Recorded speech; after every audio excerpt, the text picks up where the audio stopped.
Bienvenue sur la TV EIML Paris. Nous recevons aujourd'hui en interview exclusive Julie Allané, responsable marketing et communication de la maison Smalto, qui est venue animer une conférence sur le thème de la fonction de responsable marketing et communication chez un outsider du luxe. Julie Allané pour l'EIML Paris.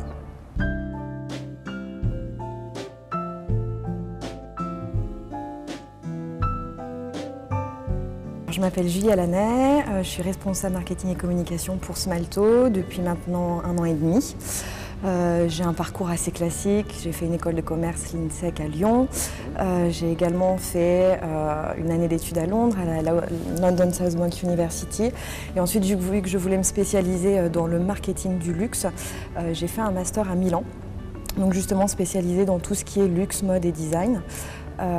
Suite à ça, j'ai été embauchée chez Sergio Rossi à Milan, pour qui j'ai travaillé pendant 5 ans. Et ensuite, le manque de la patrie m'a ramenée à Paris pour Francesco Smalto.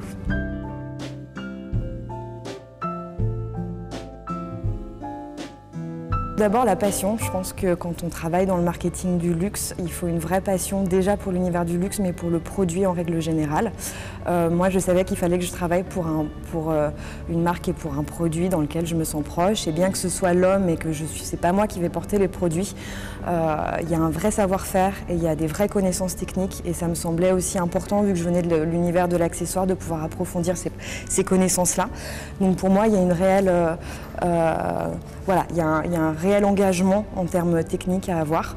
Il y a aussi la volonté de faire rayonner la maison, parce que Francesco Smalto est une maison qui vient de fêter ses 50 ans.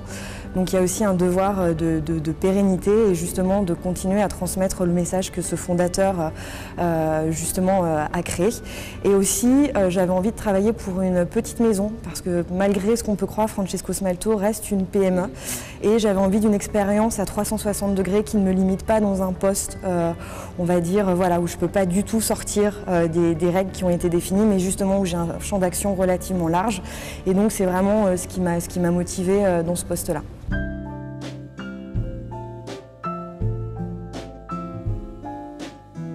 Son fondateur, Francesco Smalto, qui est un personnage extrêmement charismatique, qui a révolutionné la mode pour hommes, parce qu'avant la mode pour hommes était un petit peu, j'ai pas envie de dire ennuyeuse, parce que c'est pas le bon terme, mais en tous les cas, en France, personne ne s'était réellement intéressé. Il y avait cet engouement pour la haute couture féminine, mais l'homme était toujours resté un petit peu dans l'ombre.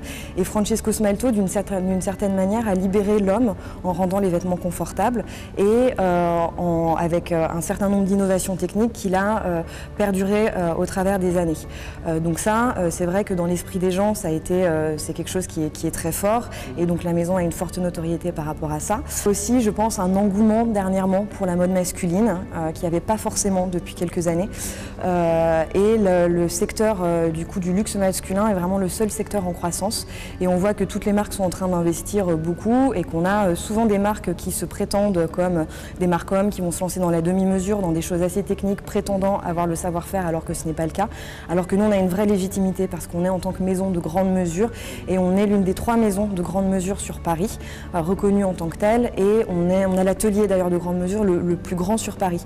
Donc même si au niveau, on s'est aussi élargi au prêt-à-porter, on a une vraie légitimité, et les gens quand ils rentrent dans une boutique Smalto, on la garantie d'un vrai savoir-faire, d'un produit de qualité et d'une recherche sur les matières.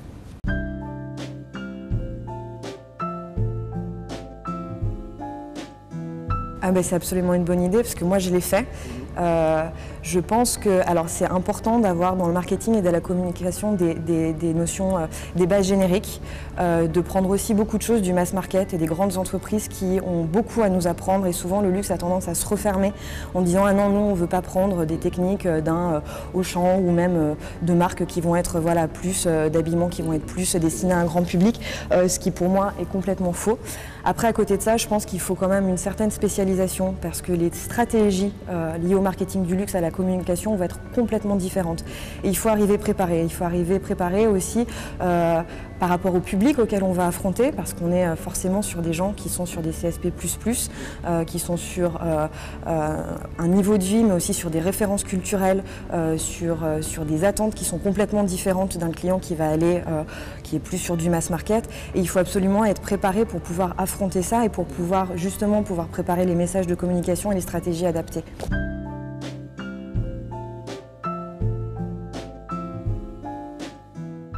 Quand on rentre chez soi le soir, il faut continuer à se nourrir de plein de choses, il faut continuer à lire des livres, il faut continuer à aller voir des expositions, il faut voir tout ce qui se passe autour, parce que notre métier, justement, il y a une grande partie de créativité et on ne peut pas se permettre de se dire ah ben j'ai fait une école spécialisée dans le marketing du luxe, alors j'ai déjà tous les atouts avec moi et c'est bon, je peux me lancer et maintenant je sais tout. On doit toujours apprendre et on doit toujours se remettre en question et on est dans un univers extrêmement concurrentiel où il se passe énormément de choses au niveau du marketing et il faut aller justement regarder à droite, à gauche ce qui se passe et prendre le bon et aussi parfois voilà, voir ce qu'il y a aussi de mauvais pour ne pas le faire. Pour ne pas le faire.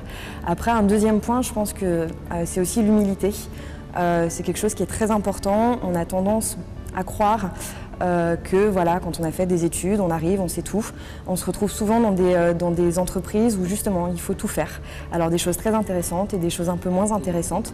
Mais je pense qu'il faut être préparé à ça aussi et c'est aussi comme ça qu'on apprend. Moi j'ai fait des choses qui n'étaient pas intéressantes du tout, mais qui m'ont appris beaucoup sur le terrain et je continue toujours à en faire.